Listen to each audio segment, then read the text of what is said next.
the way that I see AI is AI democratizes knowledge. Mm. It can learn about a specific subject and it can learn it pretty well. It can learn how to reason and look at like the overall context and make recommendations. And so immediately in my mind, it clicked. I was like, we can create an AI component that learns the MTSS framework. And then on top of that, we can build an entire platform around it to make data collection as easy as possible.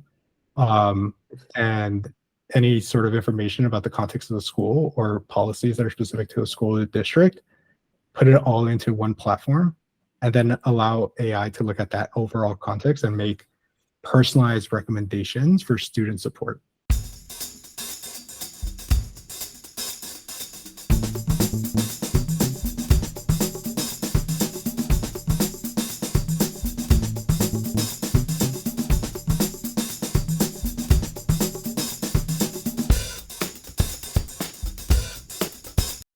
Welcome to State of Ed, a podcast about education inside the classroom and out. My name is Marc and Nick. And I'm Nick Simone. How are you today, Nick? Really excited for the conversation. How are you doing? I'm doing great. I'm super excited for the conversation because this is one of our favorite areas of education, which is innovation through technology. And our guest today is Jose Moreno, founder and CEO of Neulight, a company dedicated to revolutionizing educational software and harnessing the power of AI to help educators better support the needs of all students. His programs and tools may very well change the way pupil personnel services are conducted in schools throughout the nation. Jose, welcome to State of Ed. Thank you for having me. I'm really excited to be here as well. Well, we're super happy to have you here. Can you tell us a little bit about your story and how you found yourself working at some of the most prominent technology companies in the world? Absolutely. I mean, it starts with, I guess, my public school experience. In 11th grade, my high school introduced a computer science course for the first time ever. I was looking for an elective, just randomly looking for one. And I remember the description said, if you love math and you love computers, then you should check out this course. And I was like, I love math, I love computers. Maybe I'll check out this course. And so I took the course the first time that they were doing it. And the second assignment in, I remember just falling in love with computer programming. It's basically just solving puzzles every single day. And it changes on any given day in terms of what you're working on. And so it always kind of piqued my interest. And so from that moment, I kind of knew that this is what I wanted to do. From there, I went to Harvey Mudd College, which my college counselor told me to go to. I had no idea, like I didn't know anything about the school, but she was like, this is one of the best computer science courses or schools in the nation. And so I decided to apply early decision, and then I got in and I was like, oh, I should probably learn about this school. But yeah, did four very hard years at Harvey Mudd that they really challenged the students there. And luckily in the summer 2008, got an internship at Microsoft. That was a very tough summer to get internships or any sort of job. And so I actually feel kind of lucky that I got that internship. And so I went there. By the end of the summer, they offered me a full-time position, and I thought it would be silly of me to say no to that. And so after I graduated in 2009, I moved over to Seattle and worked at Microsoft for 5.5 years. After about 5.5 years, I needed sun back in my life. I'm originally from LA, and so I just grew up with sun all the time. And after like 3 years, I couldn't do it anymore in Seattle, but I hung in for another 2 to 3 years. But yeah, 5.5 years, I was like, okay, that's it. Like I need to get back to California. And luckily, Netflix reached out around that same time. I kind of love that story too, because they reached out and I usually looked at Glassdoor to see like companies' reviews, and Netflix had like a 2-star rating compared to every other tech company, which had more of like a 3.5 to 4-star rating on Glassdoor. And so I thought that was interesting, and I started looking into like some of the reviews, and a lot Did of they not have ping pong tables and granola? You know what? That is kind of part of it. Like Netflix steps away from I think the stereotypical Silicon Valley philosophy of saying like, we're all a family, like come in here and live your life at the building, which I never really bought into. It's like at the end of the day, it's a job. They're trying to get you to work extra hours. That's why they have all those services there for you. Netflix is a lot more straightforward. They're like, come in, do your work, like go home. And the culture really focused on hiring the best of the best in each position. And so they were able to build like a super efficient company. And so I thought that was pretty interesting. And I decided to try my luck. And like however long it took them to decide that I wasn't one of the best of the best, then like it would be a good time during that period. Luckily, I guess that day never came. I was there for 9.5 years Oh, wow. before starting Neulight at the end of last year. So you must have been there just at the inflection point when they stopped mailing DVDs to everybody and they started streaming, which literally revolutionized the whole game. Yeah, it was kind of interesting because they actually started streaming in like 2008. There's a story out there that Reed, when he started the company, always saw it becoming a streaming company, but video on internet, like in the early 2000s, was just not a thing. And so the technology wasn't there, but that was always his vision. I don't know how much I believe that story, but I mean, that's so forward looking. It's awesome if it's true. But they started streaming in 2008, and around 2012, they decided that they were going to become a full streaming company and get rid of the DVD part. And I don't know if other people remember this, but that made the stock just crash. And then Reed kind of like went back on his words, like, no, we're like streaming and DVD.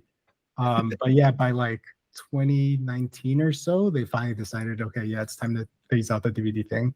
The streaming side of the company has finally fully taken off and can support the entire company. So yeah, I was there during that transition. I know we're focused on education and Neulight, but you just give us like a 30-second or 1 minute window into what that was like when everybody kind of came to work knowing that they were changing the world. Yeah, it's pretty fun. I got to work, some of the more fun projects that I got to work on were like the skip intro button, skip credits, it also became known as. And so whenever I told people that I worked on that, they loved me. They were like, oh my God, that's amazing. I use that thing all the time. It saved me so much time. I also got to work on like the rows that you see on the home screen. So it was really cool for a long time to be able to do that. It was a very big difference between like most of my time at Netflix versus when I was at Microsoft. Because every time I told somebody that I worked at Microsoft, they were like, can you fix my computer? It's really slow. And I was like, no, but do you have it with you? I could take a look. And they're like, oh no, it's back at my house. I'm like, well, I don't know. Like, how could I fix it? And that was a very common experience for me while I was at Microsoft. Yeah, and then at the end of my Netflix experience, I started working on the account sharing initiative, and that's what I focused on for the last 3 years. I technically led that initiative, so now I get a lot of blame for being that person that took away account sharing or password sharing on Netflix. But there was an entire team, and I was always fighting for the users. But yes, I did take a big role in that. Well, now I know my children will dislike this episode on Apple Podcasts. So thanks for that. I know Harvey Mudd is like one of the most competitive colleges in the country to get into. I'm excited because you're the first person I ever met who actually went to Harvey Mudd. So that's exciting to be able to tell my students. But I'm just going to ask you, how well did your college experience, even going back to your high school course, how well did that prepare you for these jobs? Or was it a lot more of like on-the-job training? Oh my God, I attribute everything to Harvey Mudd. I honestly do. Wow. And the reason for it is they basically take like the top 1% of STEM students across the entire nation, and they put them on an even playing field, and it's like a gauntlet. It's not one of those places where you get everybody like gets graded on a curve and we all graduate with a 3.5 and higher GPA. No, like the average GPA for the students at Harvey Mudd is closer to 3.0, which means that you have a decent part of the student body that's under 3.0, right? And so like it was a fight, and it was continuous, and it was a very hard 4 years. And so the biggest reason that I attribute like so much of my success to Harvey Mudd is because nothing has been as difficult as my time at Harvey Mudd. Like they just kind of prepared me for anything that kind of got thrown at me. The other like big part about it, it's a very theoretical focus in terms of how they go about education. And so it really gets you to think about different ways to solve a problem as opposed to worrying about the actual implementation or like the specifics of the thing that you're working on. And so you're very malleable in terms of the problems that you face. I love that. That's great. Yeah, thank you so much for sharing that, because that's the type of insight that we like to not only share with our students, but really kind of grapple with ourselves in terms of how education policy should be shaped. Yeah, and there's like, I mean, don't get me wrong, like I hated Harvey Mudd while I was there. And it's actually kind of a stereotype. It's like they tell you, they prepare you for this. They say you're gonna hate like Harvey Mudd by the end of it. But 5-10 years down the line, you're gonna look back and you're gonna appreciate it. And I was like, no, I'm never gonna be that person that's gonna appreciate like what happened to me at this school. But yeah, now looking back at it, 15 years, I guess after it, so they did a tremendous job. But you're the guy that worked on creating the skip play feature.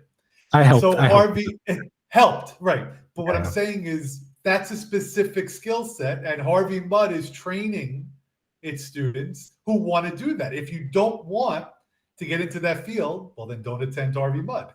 Yeah, yeah. And I applaud them for creating an academic environment for kids who want to get into this field. Yeah, what I really loved about Harvey Mudd is that it's a liberal arts college. It's one of the few STEM-focused liberal arts schools out there. And so I think the way that they thought about it was, we're going to show you like a lot of very powerful things, how to build nuclear bombs, or even things like make drugs, because that's part of chemistry, right?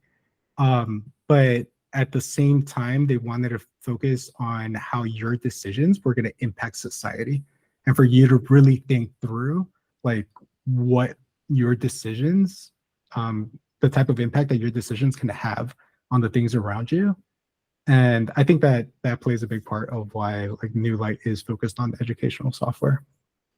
So let's jump into that. So what inspired you to leave these two corporate juggernauts like Microsoft and Netflix, where you were having obviously tremendous success and innovating and doing all kinds of wonderful things, and bring your talents to the education space? What was the impetus?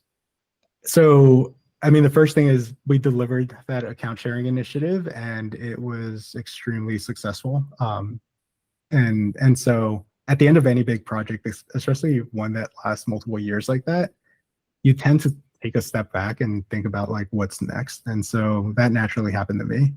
I knew that ChatGPT came out in 2022, and I always saw that as something that was going to move software into the next generation. I actually like draw parallels to two other instances in software that have been significant, which is the creation of the internet, or like websites, right, which created the .com boom. But from that, you ended up getting Google, Amazon, and even Microsoft. And then in late 2000s, early 2010, the iPhone was introduced and apps were created. And so there was a new way for software to be like brought into our homes, and for everybody to have more access to a lot more power through technology. And so I think those were the first big two moments in my life that I attribute to technology. I think the third one is going to be this AI, generation AI that's just come out with ChatGPT. And so I always saw it that way, which meant that there's opportunities to create software that can have big impact. And so I didn't have much time to think about it until we did deliver that project. But after that, my mind really started to go into that mode. I looked at some of the other AI companies that were out there. I just kind of knew that that was going to be my focus after that. But at the end of the day, as I was evaluating some of those other companies, startups, like you take a big chance on the founders. And so I was like, well, if I'm going to take such a huge risk stepping away from such an amazing company like this, then maybe I should do it in a way where I can have a lot of ownership in terms of whether the company runs, what we end up doing, what our focus is, and the expectation of quality and how much value we bring to our users. So it's a lot of like Netflix philosophy coming into this smaller company that's focused on education. Also sounds like a lot of Harvey Mudd philosophy. Yeah, yeah. There's plenty of mud in there. My co-founder is actually from Harvey Mudd as well. Our whole lives get synthesized and become the lens through which we believe, in which we act, and which we create. So it's no surprise. But why education? You have every opportunity to go into literally any corner of the world. Why that space? Yeah, after doing something that was slightly hurtful for users, I wanted to get back to the positive side of the world, like the strict credit. I will say that choosing education was strategic. So I looked at different sectors. The biggest amount of money is creating technology for other businesses or other tech companies, right? Like they have a ton of money. There's a lot of them. You could make a bunch. The way that I saw it was that the education space tends to get ignored by a lot of these like Silicon Valley people. And so because the stereotype is that there isn't that much money in education. And I saw that as an opportunity because that basically leaves a market where you can bring in some really high quality technical challenge, create some amazing software, and arguably have less competition than what you would have in creating software for other companies. And so that was a big part of it. The second part is with this jump into AI, everybody is becoming more efficient. You can do so much more in less time, right? And so if there really is a cap on how much money there is in education, quote unquote, then the only way to bring in such high quality talent into the space is to have a smaller number of people. And so if we bring in really top tech talent, we use AI in every single facet like of our lives, be as efficient as possible, keep the company as small as possible, and there's plenty of money for these people that will make could make a lot of money in other spaces. And then putting the societal impact, positive impact that we can have on top of that is the icing on the cake. And so putting all of that together, like it's been, I'm not gonna like jinx it, but relatively easy to recruit some really great talent because they do want to have that positive impact. They want to bring in that skill set into education, but there's always kind of this thought of like, can I make the same amount of money in education as they were making before? And I think with the approach that we're taking, the answer is yes. And so that's what I think put it all together. We decided to come into education. So can you provide like kind of a broad overview of what Neulight offers a school district? Yeah. So the space, we chose the sector, right, which is education. Now it became a question of like, all right, well, what's the problem? What value are we actually going to bring into the space? And so my cousin, I got really lucky, is a vice principal in a school in LAUSD for students with special needs. And so I contacted her and I was like, hey, like walk me through your day-to-day. What's like your biggest pain point? What would you like for me to solve if there's something that I can help with? And she started telling me about MTSS, or the multi-tiered systems of support framework. She started telling me about the benefits of the framework when it's implemented with fidelity. But she also started telling me about the challenges of it and how her teachers, because there aren't a lot of days where they can be trained on something like an MTSS framework, don't really know what to do when facing certain situations. And so what the teachers were doing at her school was they were sending or referring the kids into the office a lot. And a lot of times she felt like intervention strategies could have been implemented directly in the classroom without sending the kids to their office. And so I was like, oh, you know what? Like that's a perfect combination of everything that we want to do. Because the way that I see AI is AI democratizes knowledge. It can learn about a specific subject and it can learn it pretty well. It can learn how to reason and look at like the overall context and make recommendations. And so immediately in my mind, it clicked. I was like, we can create an AI component that learns the MTSS framework. And then on top of that, we can build an entire platform around it to make data collection as easy as possible. And any sort of information about the context of the school or policies that are specific to the school or the district, put it all into one platform and then allow AI to look at that overall context and make personalized recommendations for student support. And so that's what kind of kicked off the entire company, and what we've been working on for the last 8 months or so. My mind is just expanding right now in all kinds of amazing ways. Wow. Yeah. We just had to take a second to just digest that. I was like, wow. I know we said we didn't want any of those awkward pauses, but it gave us way too much to think about. Oh, it's just so smart. It's just so smart. These are problems we run into all the time. Sorry, I'm really processing here. This is No, I think it's good. Yeah, we should keep this in the podcast also. I don't think I've ever delivered shock value that well before. Yeah, okay. Well, because Nick and I are always talking about, literally at the heart of everything that we discuss is just ways to make it better. That's all we ever want, is just ways to make it better. We don't want to just repeat the same thing. It's not rinse and repeat.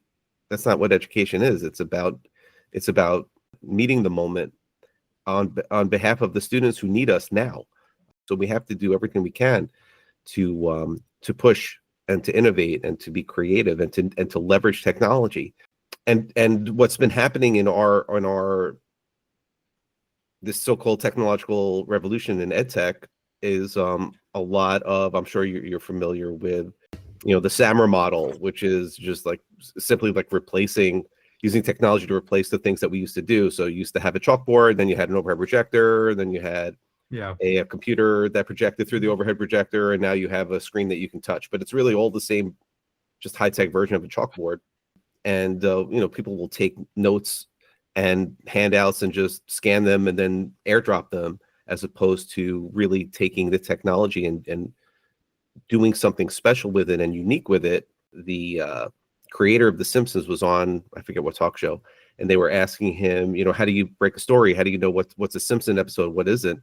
And he basically responded, if it can only happen in our universe, then it belongs in a Simpson episode.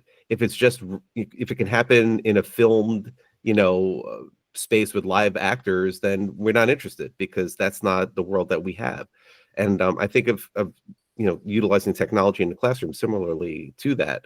It isn't necessarily the way people go about it, but what you are presenting here really just is like a wonderful opportunity to crank that up to 10. That's how I see it.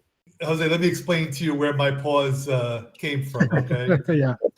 So working in school with kids is incredibly challenging. It always has been, it always will be, but anybody that goes into the profession does so with a tremendous passion to want to make a difference.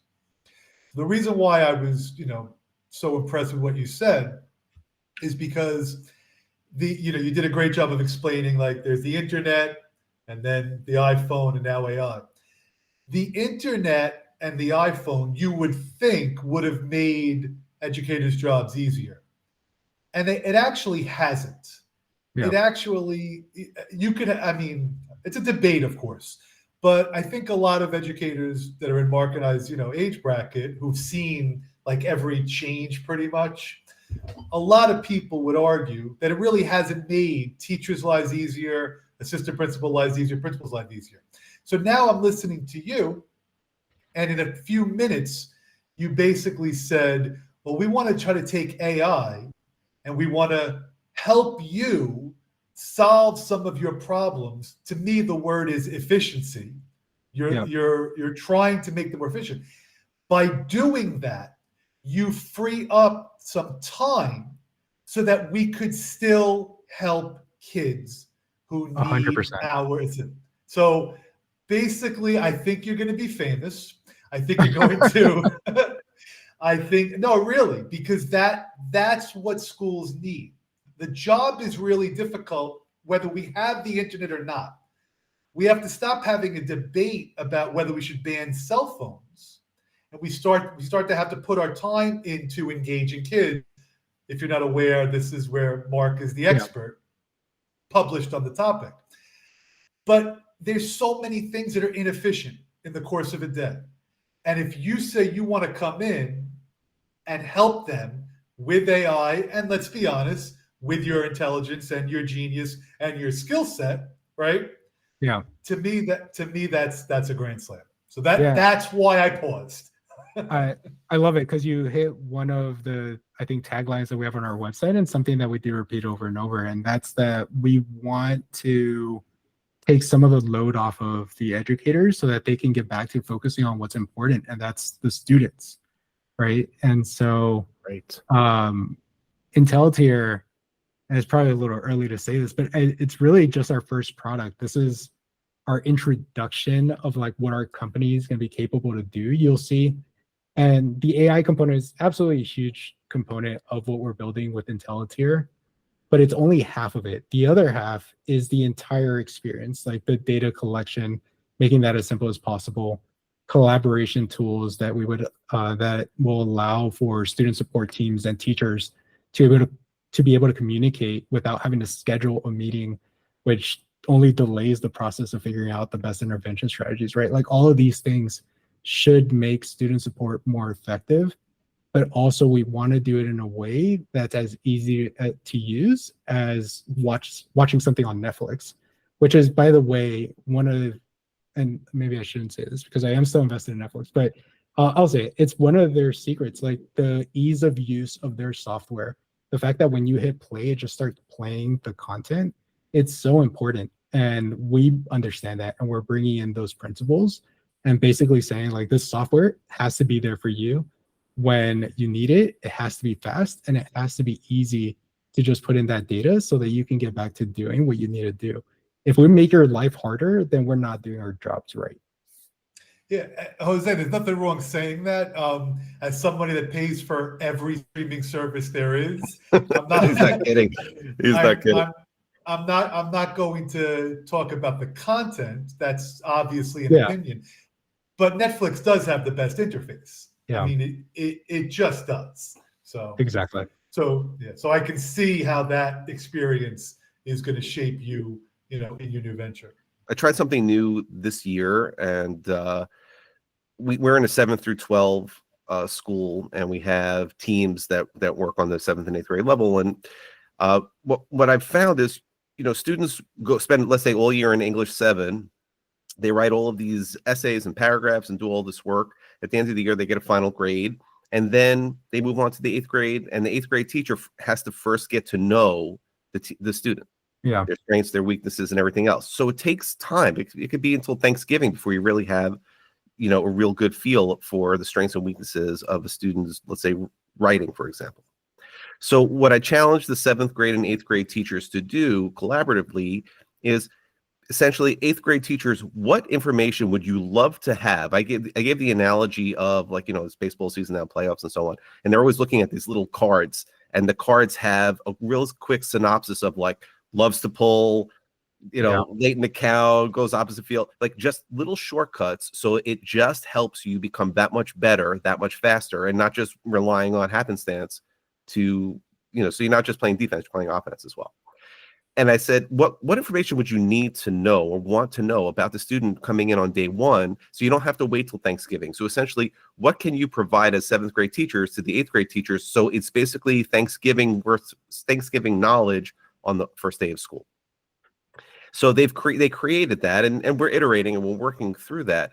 But now I'm thinking, I wonder, and feel free to steal this idea, just give us maybe 5%. What about taking all of the students' written work and letting AI essentially do the same thing? Because what happens is I get a student as an 8th grade English teacher, and I find out that Jose has an 84. I have no idea if Jose got an 84 because he is a brilliant test taker but doesn't hand in homework, so he got an 84, or he's a horrendous test taker but he's just the nicest kid and he brings me an apple and and he does his homework, and I give him an 84 even though his test average is 70. I don't know anything about Jose with knowing that he got an 84.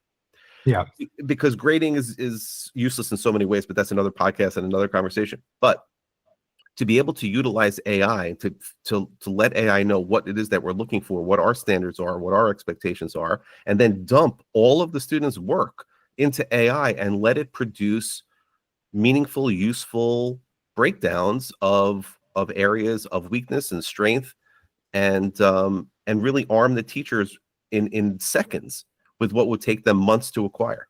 It's a really powerful idea. I'll be honest with you, a great one. The I just went up to 10% now because it was a great idea. One of the philosophies that I started learning a little bit more about earlier this year is this concept of the whole child, right? And that's a big part of what MTSS focuses on, which is like getting an understanding of what motivates them and how we can detect a change in behavior because of something that might have happened outside of school, right? Like all of a sudden their parents get divorced. It impacts kids and it impacts how they behave for the next few years, if not the rest of their lives. Right. And so something that we've been thinking about more and more is like, how do we build this entire, like this whole child sort of view to really understand them as much as possible to then be able to figure out what the most effective way to support them would be. And I love the idea of like taking their essays and analyzing them and to really understand their personalities more and more and like what they've gone through. The thing that we have to be careful about though is that it could also be dangerous. Like you don't necessarily want to provide preconceived notions to the next teacher that a student got because that student had issues with like a previous teacher and start them off on a bad foot. And so I think that's something that we have to be careful about as we continue to build this whole child view. As of right now, we're trying to be unopinionated about it. And this is part of our philosophy as well. Like we come from the technical side of the world, not the education side of the world. And so we know that we don't live your day-to-day and understand everything that that educators go through. And so the first thing that we did was stack up our advisors with a lot of people that have been in education their entire lives so that they can guide us the right way. We listen to our customers as much as possible because ultimately they're the ones that are using the software day to day, and we need to figure out how we can make it more efficient for them. And so in terms of like that whole child view or what you proposed, the way that we're approaching it right now is like, we'll give you the capabilities, but it'll be up to each school or district to really understand like what it could do and to decide whether or not like that's something that's right for them. I think that that's kind of the best approach, but we also have to, I think, be safe in terms of how we roll out this technology because it could be pretty powerful.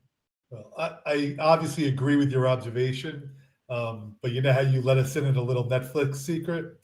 I'll give you a little education secret, a sad one.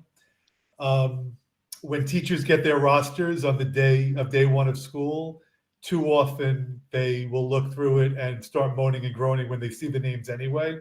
So it's up to good leadership to inspire and motivate teachers to, approach the job in a way that you're trying to make a difference in every kid's life. So your caution is absolutely well-founded, but they're doing it already is what I'm saying. Yeah. Right. And the AI actually is more evidence-based. So it's actually more objective than a teacher would ever be. I love, oh my God. You're hitting on all my points, but yes, that's exactly like why we just went up to 15%. You really need to stop talking, Jose. That's why I'm so excited about like providing intervention strategies with AI, because it does take a lot of that subjectivity out of it and focuses more on objective data. And ultimately, we have a vision where we could improve on the MTSS framework overall, because a lot of the way that the MTSS framework was built, from what we can tell, has been through a lot of small studies in different states, different districts, different schools, but they were always kind of small studies. And the problem with small studies is you don't get the diversity of like the entire nation to really figure out like if their results can work well in other parts of the country.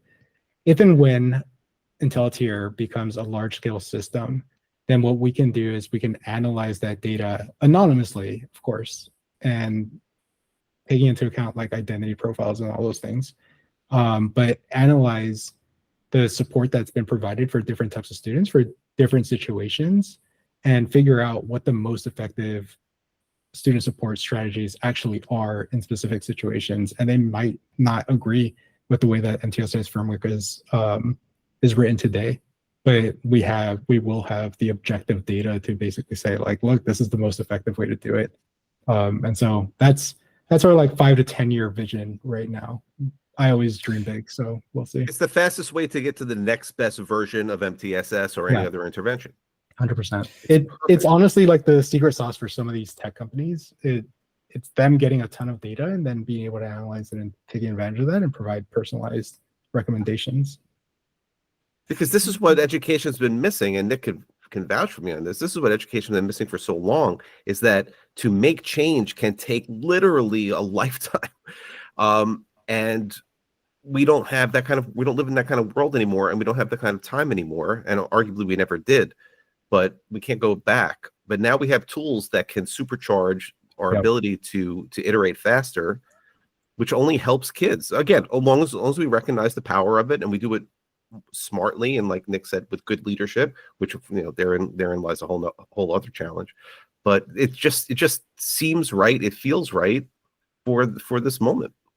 You know, I wish I could articulate this better, Jose, but I'm going to do my best. What you're doing is transformational. So when you think about, and there's, you know, teachers all over the country, and I'm sure people are all doing different things with AI. But for the most part, what teachers are basically doing is using it to create a test bank or using it to create their slides. That's not transformational. The slides were done by you. Now it's saving you time. Or they're coming up with a lesson plan, but we have lesson plans. We can be taught how to make better lesson plans. What you're doing is transformational. You're trying to take AI and solve problems and make the job more efficient. And I applaud you for that. And what I'm going back to is like, I don't remember his name, but the CEO of IBM. First of all, my students don't even know what IBM Louis is. Gerster. Yeah. I don't know if it was him or Sam Palmisano. I'm not sure. But he was being interviewed by Charlie Rose, and he basically asked him, you know, what went wrong? Like why did IBM fall off a little bit? And he just took out his phone and he said, we didn't anticipate that something like this could do what we were doing with these massive mainframes. Yeah. So when I think, so you're doing with AI what other people are just not realizing. And we're going to find out, I think, who the true visionary educational leaders are who, you know, reach out to you and start to, you know, implement what I think is going to be a game changer. I appreciate that. I definitely wasn't expecting this much excitement coming out through the podcast, but I love it. I think you guys are doing a great job of hyping me up. But yeah, I think we'll see where we're at in 2 to 3 years, but I'm very, like, starting up a startup is new for me. And one of the things I'm really realizing is that one of the most difficult parts about it is that the only person that truly believes in that vision is you. And like, just randomly on any given day, all of a sudden these thoughts creep into your mind. Like, what are you doing? Is this going to succeed? Is it going to become something great? But you kind of have to be irrationally optimistic about the future and say, like, I see this vision. I see where these things are going. Nobody else sees it. That's great. It's an opportunity. But you have to believe. You 100% have to believe. And so I've been in the state of believing and hearing this feedback, and I've heard it before. The signs continue to be positive. That's like, there's so far no negative sign. And so that's how I tell myself, like, no, you got to keep pushing forward. Like, literally the only reason why you would stop is because of yourself at this point. And so the reception's been great. There's a lot of excitement within the company itself. We're growing faster than what I'm comfortable with. but it's what's necessary in order to try to make this vision a reality. I'll just challenge you on one thing you said earlier, that a lot of people don't think that there's enough money in education. There is. Don't say it. Don't say so it. Don't don't say say it. it. I'm sorry. Oh, all right. All right. You know what? No, you could. No, because I feel so strongly. I want you to be a massive success, and I believe you will be. When you don't work directly in education, you just don't understand how much money is wasted on garbage. Garbage. Because garbage. It's really the amount of money that schools spend that they get nothing for it. Silicon Valley would never tolerate it. And I will defend school districts in this way. The job is so overwhelming. It's the greatest job. I wouldn't want to do anything else. But Mark knows I say this all the time. Everybody gets all rejuvenated for the beginning of the year, after the summer, and after 3 days, they're already, it's not like a countdown, but what it is, it's like, can you just get me to the finish line? And the end of the year is the finish line. And it's an exhausting job. So the reason why I'm so passionate about what you're doing is I feel as if you're trying, and I'll just say it again, to solve problems that we're not really equipped to do. We don't have your intellect, your skill set, but we know what needs to be done. And it sounds like you want to collaborate, work together, use AI and solve problems. Because if you do that, then I can spend more time with the kids who are absent to first period 12 out of 15 days. And I can help kids who struggle with reading. And I can help kids who are fighting with, the same kids on their team every day. I can go down the list of all the things. Yeah. But right now, we're just trying to fix everything with Band-Aids, and we're drowning. And I really don't think, and trust me, most teachers, I think the overwhelming number of them, we so badly want to make a difference, and we are, but we could do so much more if, just pay for your program. This is maybe a little bit more detailed than what I was ready to share on this podcast, but don't get in trouble.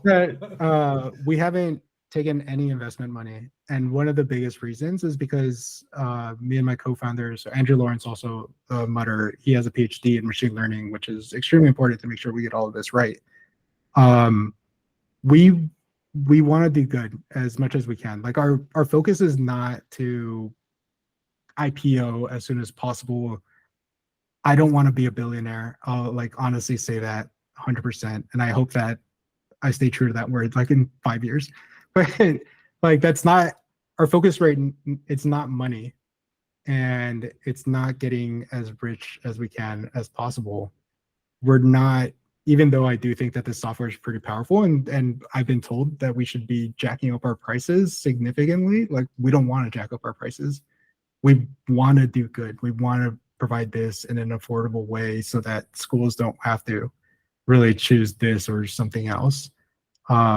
And as much as I can, we'll keep funding this company to not take investor money so that we can keep ownership of direction of the company and not move into the excuse my language, but the shitification version of a lot of products that end up getting there once the entire focus is just increasing profits, which is hopefully not something that we'll ever really focus on doing. So let me ask you this question as we kind of bring our conversation to a close, because I really would love to get your insights on this. So knowing what you know now in the infancy of AI, when we look back just after the first decade of this AI revolution, what will be, it's a three-parter. What will be our major regret? What will be our greatest achievement? And what are we going to miss out on completely and kick ourselves? And that will be the thing that becomes the focus of the next decade. That is a tough question. I didn't say it was going to be easy. It just, Yeah. I'm really fascinated to hear your response. Especially like 5 to 10 years. The technology, this AI technology, it's improving so fast that it's gotten to the point that it scares me. You hear like these conspiracy theories of basically saying like Skynet from Terminator Exactly. is like going to come into our lives. I think the one good thing that I will say right now that doesn't scare me that much from the Terminator universe is that we haven't built robots in mass, and so there aren't going to be a bunch of robots out there that are like running themselves, taking out humans. The way that I kind of see things going is that AI will allow us to all be so much more efficient, and a lot of people see that as like jobs being lost. And I won't lie, there most likely will be jobs lost to this technology. But if I look back at the history of humans, every time that technology evolves, jobs are lost. And if we look at our unemployment rate right now, our unemployment rate is still low. So we always find something else that needs to be done in order to keep pushing things forward. I think what is going to happen is it's going to allow us to be more creative and a lot more people to run their own businesses in a really efficient way that couldn't be done before. And so I'm really excited to see the innovation that'll come just from humans in the next 5 to 10 years. I think the scary part of all of this comes in with the lack of diversity sometimes in these rooms. And Netflix always focused on doing it a little bit more, so I won't like say that they didn't do it, but sometimes you do have a lack of diversity when you're creating this technology, and that results in some things just kind of being missed. If you look at some of and of course we're in an election period right now, but some generated pictures of Trump, it actually looks like Trump. But if you look at generated pictures of Kamala Harris, it doesn't necessarily look like her. And a big part of that is because so much focus has been more on, I guess, white people culture as opposed to others. And so that can be dangerous where some misclassifications happen simply because it hasn't been a focus of the people in the room. And I worry about that, which is something that's top of mind for us all the time. I don't know if that answered any of your questions, but it did. But what are we going to miss out on? Like what big thing will we miss that we'll look back after that period and say, oh, okay, this was an opportunity that was missed, and that becomes sort of the focus of the next 10 years or 5 to 10 years? That's a great question. I think I don't have an answer for it. You see, Jose, the difference between Mark and I is my questions are all geared at making you a billionaire, and his questions. Thank you. That was a tough question. I apologize. But that's a really great answer. Yeah, but it's a good one. It's one that I'll think about more. No, I'm going to answer the question. Prior to meeting you, I would have said we would have missed out in using AI to transform education. But now that you're around, that opportunity will not go away. So I love it. Yeah, Nick, you're quickly becoming my favorite person. Oh, Jose, that's the first time in podcast history. Mark is always the favorite person. Oh, that's not at all. Everybody loves Nick. Everybody loves Nick. Oh my God. Jose, I'm playing that in my classes tomorrow. Thank you. Yeah. If you two are just nice to everybody that comes on here, I can see why everybody loves you. That's very kind of you to say. Thank you so much for taking the time. We really are excited about following your progress and making a major impact in education across the country. Transformational impact. That was your word, Nick. Yeah. Okay. If anybody wants to learn more, please head over to our website. It's neulight.io. It's neulight.io. There's a combination of neural networks, which is what all of this AI technology is built on top of, and enlightenment. I think I was trying to be a little too clever with the name, and then like a few months later, somebody was like, "That's kind of hard to spell." I'm like, you're right. But either way, NEULIGHT. There's a contact us form there, and all of those reach me. So if you want to talk, or you can find me on LinkedIn also. I tend to be as friendly as I can be. Of course. And we'll put links to all of that in our show notes, so our listeners will be able to access that right away. Awesome. Yeah. Jose, thank you so much for coming on State of Ed. Thank you for having me. This was a really fun conversation. Thank you. If you'd like to check out past episodes of State of Ed Podcast, you can find us on Apple Podcasts, Spotify, Amazon, YouTube, or anywhere else that podcasts are available. You can also find us on the web at stateofedpodcast.com, where you'll find links to what we've discussed today with Jose. And I'm so happy to announce it's finally here. Captivate, engaging and empowering students in a world of digital distractions, is available on Amazon, and it has already climbed to one of the top new releases, and I'm so happy about that. I'm really so proud of all of the kind and effusive messages that I've received from readers sharing how much they're enjoying the book. So please pick up a copy of Captivate today.